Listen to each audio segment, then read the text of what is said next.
সেই ছোটোবেলা থেকে যতবারই আমার শরীর খারাপ হয়েছে আমার জন্য কিন্তু ওষুধ আনতে আমার মাই গেছে দোকানে। আর বিয়ের পর মাঝে মাঝে তুলিকা গেছে, আমি কিন্তু কোনোদিন কখনো ওষুধ দোকানে যাইনি। আর আজই এখন তুলিকার জন্য ওষুধের প্রয়োজন, তখনই তো ডাক্তারের প্রেসক্রিপশান নিয়ে আমি নিজেই গেছিলাম ওষুধ কিনতে।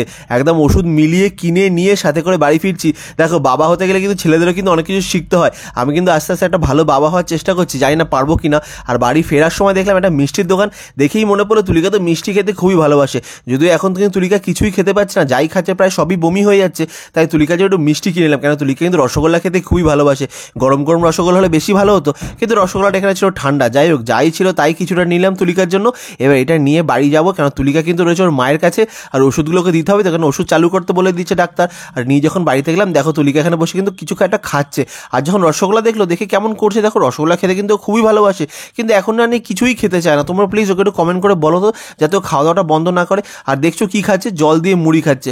যেই মেয়ে আগে ফাস্টফুড ছাড়া সন্ধ্যাবেলা কিছু খেতোই না, সে এখন নাকি জল দিয়ে মুড়ি খাচ্ছে, আবার বলছে রসগোল্লাও খাবে না। কত রকম পরিবর্তন হয়ে গেছে ওর মধ্যে, বুঝতেই পারছি না। আমি তো আমার বউটাকে চিনতেই পারছি না। আর রসগোল্লা নিয়ে গেছি বলে কথা, আমাকে একটা রসগোল্লা জোর করে আমাকে খাইয়ে দিলই দিল। মানে একা কিছুতেই খাবে না, আমাকে খাইয়ে দেবে, আর আমাকে খাইয়ে দেবে, আর দিকে হাসছে। কীরকম বাজে মেয়ের। আমার বলার পর কিন্তু একটা রসগোল্লা নিজে নিয়েওছে, আর নিয়ে এবার খাবে। ওটা আজকাল কিছুই সেরকমভাবে খেতে পারছে না, যাই খাচ্ছে সবই নাকি ওর বমি হয়ে যাচ্ছে। তাই দেখছো জল দিয়ে মুড়ি খাচ্ছিল, আর রসগোল্লা যখন নিয়ে এলাম তখন রসগোল্লা একটু খাচ্ছে।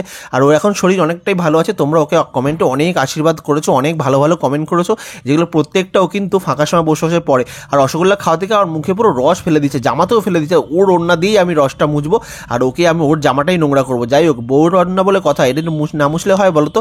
ভিডিওটা তোমাদের কেমন অবশ্যই কমেন্ট করে জানো। আর এবার আগের ভিডিওতে করা কিছু কমেন্ট আমি তোমাদেরকে পড়ে শোনাবো। আমাদের প্রথমেই কমেন্ট করেছে প্রিয়া রয়। ও লিখেছে, সত্যি তোমাদের ভিডিও দেখতে ভালো লাগে, অনেক ভালো থেকো আর সুস্থ থেকো দাদা, এইভাবে তুলিকার পাশে থেকো, এই সময় খুব দরকার। থ্যাংক ইউ প্রিয়া এত সুন্দর একটা কমেন্ট করার জন্য। আর এরপর কমেন্ট করেছে সুমন। ও লিখেছে, তোমরা খুব ভালো, বাবা মাকে এত ভালোবাসো, তোমাদের সব ভালো হবে, অনেক অনেক শুভেচ্ছা থাকলো। থ্যাংক ইউ সুমন দেব সরকার এত সুন্দর কমেন্ট করার জন্য। এরপর সোমা চ্যাটার্জি কমেন্ট করেছে, তোমাদের ভিডিও দেখতে খুব ভালো লাগে ভাই, আমি দেখি বাট কমেন্ট করে ওঠা হয় না, এইভাবেই তোমরা হাসি খুশি থেকো ভাই, বোনকে আমার অনেক অনেক আদর ও ভালোবাসা। থ্যাংক ইউ সোমাদি এত সুন্দর সুন্দর কমেন্ট করার জন্য। আর এরপর যার কমেন্ট আমি পড়ে শোনাবো, সে খুব বিশেষ একজন মানুষ।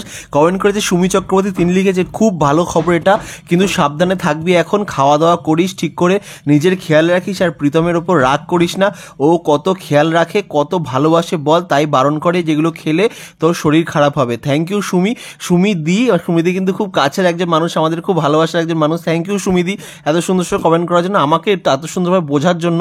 এরপর পিঙ্কি রয় কমেন্ট করেছে, তোমাদের ভিডিও আমার ছোট্ট মেয়ে যার বয়স 6 বছর খুব পছন্দ করে, যত ভিডিও আসবে ইউটিউবে ফেসবুকে সব দেখে, ওর নাম হলো মোমো। মোমো নামটা কিন্তু খুব মিষ্টি। তুলিকা মোমো নামটাতে কিন্তু খুব খুশি হয়েছে। তোমাদের কমেন্ট দেখে কিন্তু আমরা খুব খুশি হয়েছি। খুব খুব ধন্যবাদ তোমাদেরকে, অনেক ভালোবাসা।